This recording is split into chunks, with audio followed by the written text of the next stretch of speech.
हम लोग क्या चोर हैं जो मतलब 500 करोड़ रुपया लेकर विदेश भाग गए हैं? हमें नोटिस, लीगल तरीके से नोटिस मिलता है, आप जवाब दीजिए, समय मिलता है, एकाएक आपका अकाउंट फ्रीज कर देंगे। दरअसल ये डराने की कोशिश है। जो जातिवादी मनुवादी लोग हैं ना, उनके पेट में दर्द होता है कि इस तरह के चैनल्स क्यों चल रहे हैं, SC ST OBC की बात क्यों हो रही है। जो भाग गए उनको तो पकड़ नहीं रहे हैं। इस देश में शहरों में हजार हजार करोड़ लोग लेके बैठे हुए हैं, उसकी तो इनकम टैक्स के अधिकारी को CBI पकड़ रही है। सरकार से ज्यादा जातिवादी मनुवादी जो सिस्टम में बैठे हुए हैं वो अड़चन डालते हैं। इस देश में आप अगर 90% आबादी की बात करेंगे, खासकर जो वीकर सेक्शन के लोग हैं, जिसमें SC है, ST OBC, किसान, अल्पसंख्यक, महिलाएं हैं, तो फिर मुश्किल होगी। अब नेशनल दस्तक का अकाउंट फ्रीज हो गया तो यही जातिवाद और मनुवाद है। आप वीकर सेक्शन के हैं, बहुजन समाज से हैं, तो खीरा चोरी के झूठे आरोप में आप जेल चले जाएंगे। अकाउंट न फ्रीज करने का मतलब ये है कि ये मनुवाद के लक्षण है कि आपके पेट पर लात मारेंगे। जो मुकेश चंद्राकर की हत्या हो गई, मुकेश चंद्राकर ने सरकार से को आईना दिखाया, वो तो अपनी जाति के खिलाफ खबर कर रहे थे कि, तो उनकी कीमत चुकाई। बहुजन समाज के पत्रकारों को टारगेट ज्यादा किया जाता है। स्वतंत्र पत्रकारिता करना कितना मुश्किल है ये किसी से छुपा हुआ नहीं है। अगर आप स्वतंत्र पत्रकारिता कर रहे हैं तो आपको कई मुश्किलों का सामना करना पड़ सकता है। ये भारत में ही नहीं, पूरे विश्व में यही हालात हैं पत्रकारिता को लेकर। या तो आप गोली खाइए या तो आप गाली खाइए। बहुत सारे चाटुकार पत्रकार भी होते हैं जो गाली खाते हैं, और जो स्वतंत्र पत्रकारिता करते हैं वो गोली खाते हैं। बहुत सारी खबरें आप देखते हैं स्वतंत्र पत्रकारिता के दौर में। अभी अभी वर्ल्ड प्रेस फ्रीडम इंडेक्स ने एक सूची जारी की कि भारत में प्रेस का क्या रैंक है, तो वो 180 देशों में 161वां स्थान आता है। तो किन किन मुश्किलों को सामना करना पड़ता है वैसे पत्रकारों को जो अपनी बात को बेबाक तरीके से रखते हैं, इस बात को जानने के लिए हमारे साथ बातचीत करने के लिए हैं नेशनल दस्तक के वरिष्ठ संपादक समू जी।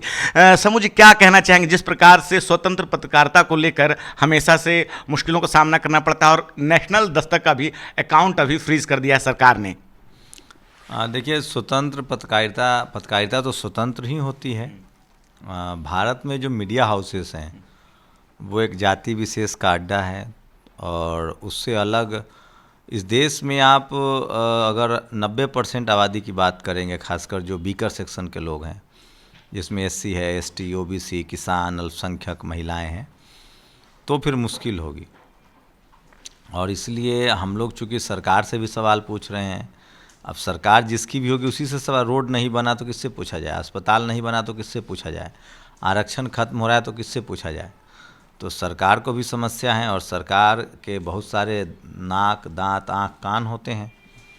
तो अकाउंट फ्रीज, अब हम लोग देश से भाग तो नहीं रहे थे, हम तो इसी देश में हैं, लोग भाग जा रहे हैं। सोचिए 2000 से ज़्यादा लोग पैसा लेके भाग गए, हम लोग का अकाउंट फ्रीज किया गया है। दरअसल ये हमें इस देश में वीकर सेक्शन के आप नेता हैं तो जेल में डाल दिए जाएंगे, बिजनेसमैन है तो आपको परेशान किया जाएगा, प्रोफेसर हैं तो परेशान किया जाएगा।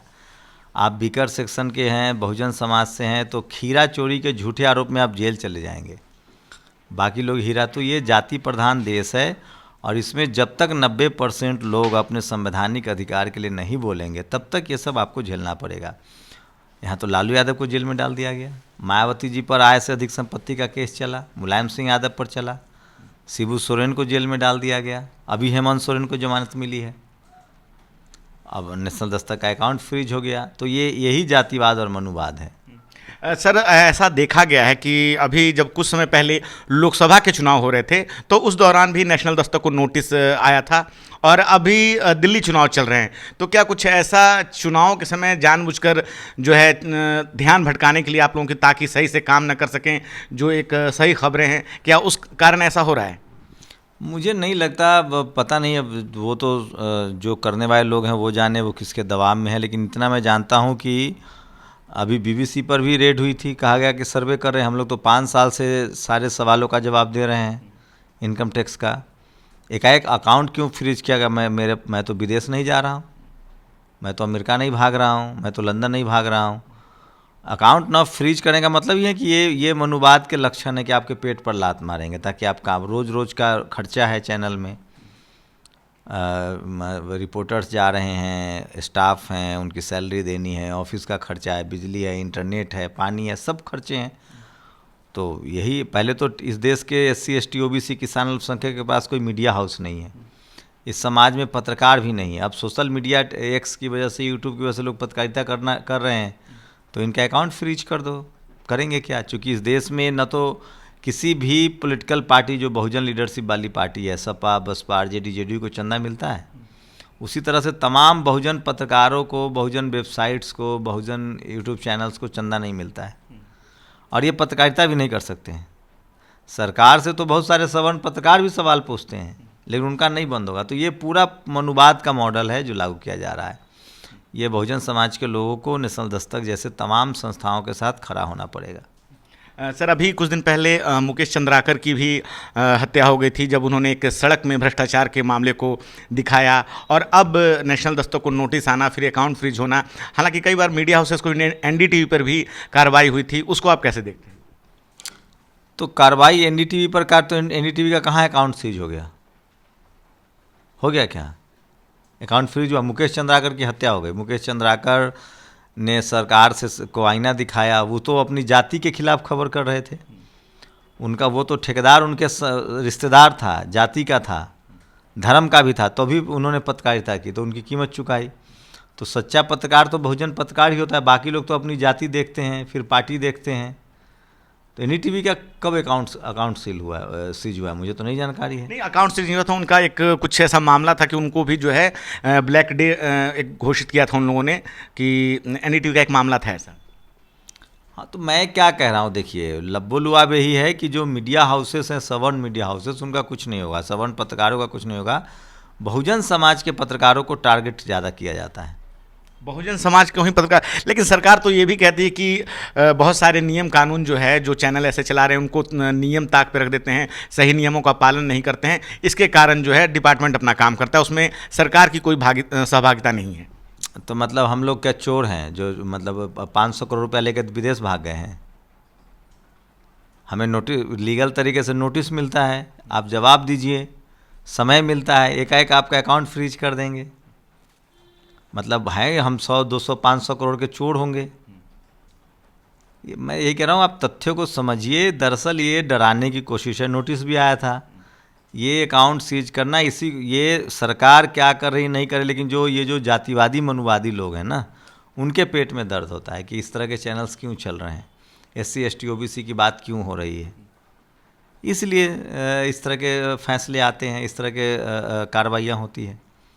अब सरकार के दबाव में हैं, ये कौन लोग कर रहे हैं ये तो हमें नहीं पता, लेकिन जो हो रहा है वो तो हमें पता है। हमारा अकाउंट फ्रीज कर दिया, क्यों? क्या हम भगोड़े हैं, भाग गए हैं? जो भाग गए उनको तो पकड़ नहीं रहे हैं। इस देश में शहरों में हजार करोड़ लोग लेके बैठे हुए हैं, उसकी तो जो इनकम टैक्स के अधिकारी को CBI पकड़ रही है। सर, एक आखिरी सवाल। पिछले 10 सालों से नेशनल दस्तक जो है निर्बाध गति से काम कर रहा है, तो कभी कभी कुछ मुश्किलें ऐसी आती है, तब तो ऐसी बात नहीं आती, लेकिन अभी जब भी अड़चन आती है तो आप मनुवाद की बात करने लगते हैं। लेकिन पिछले 10 सालों में ऐसा बहुत ज़्यादा मौका तो नहीं आया है कि सरकार ने आप लोगों को तंग किया है। क्या कहना चाहेंगे? मनुवाद पर ही हमारा चैनल चल रहा है। हमने चैनल ही मनुवाद जातिवाद के खिलाफ शुरू किया है। नेशनल बहुजन मीडिया का क्या सरकार ने अड़चन तो नहीं डाली 10 सालों में वैसी कुछ खास? आपको जानकारी नहीं होगी हम लोग क्या क्या झेल रहे हैं पिछले 10 साल से। सरकार से ज़्यादा जातिवादी मनुवादी जो सिस्टम में बैठे हुए हैं वो अड़चन डालते हैं।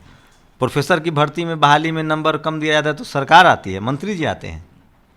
कौन गड़बड़ी करता है? SC ST OBC के लोग खीरा चोरी के झूठे आरोप में जेल में बंद है, सरकार वो जेल मंत्री आगे करता है।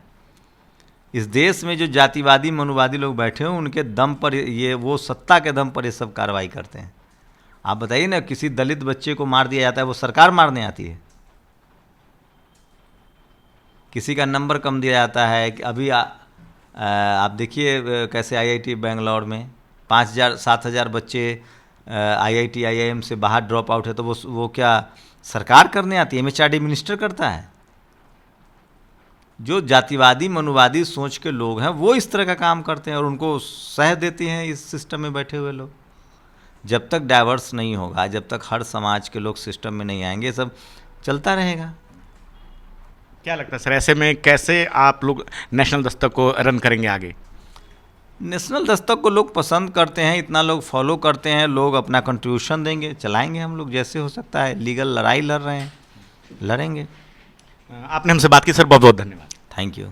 तो हमारे साथ थे शंभू सिंह जी, और जिस प्रकार से इन्होंने सरकार में जो मनुवादी लोग जिस प्रकार से हावी हैं, जो सिस्टम को लगातार अपने मनुवादी विचारधारा के कारण आघात पहुंचाते हैं, उनका साफ कहना है कि सरकार तो बिल्कुल सही है, लेकिन सरकार में बैठे लोग, मनुवादी लोग, बार बार जो नेशनल दस्तक है या ऐसे कई सारे चैनल जो आम लोगों की आवाज़ उठाता है, उनको ये परेशान करने के लिए सब कुछ ऐसा करते हैं। क्या आप सोचते हैं, क्या आपकी राय है? आप अपनी राय ज़रूर बताएं। मैं रंजय कुमार, कैमरामैन आशीष के साथ, नेशनल दस्तक। धन्यवाद। नेशनल दस्तक की आपसे गुजारिश है कि अगर इसको बचाना चाहते हैं तो नेशनल दस्तक को सब्सक्राइब करने के लिए रेड कलर के सब्सक्राइब बटन को दबाएं, फिर बेल आइकन की घंटी दबाएं। नेशनल दस्तक को बचाने के लिए बहुत जरूरी है कि हर खबर को शेयर करें, लाइक करें, कमेंट जरूर करें।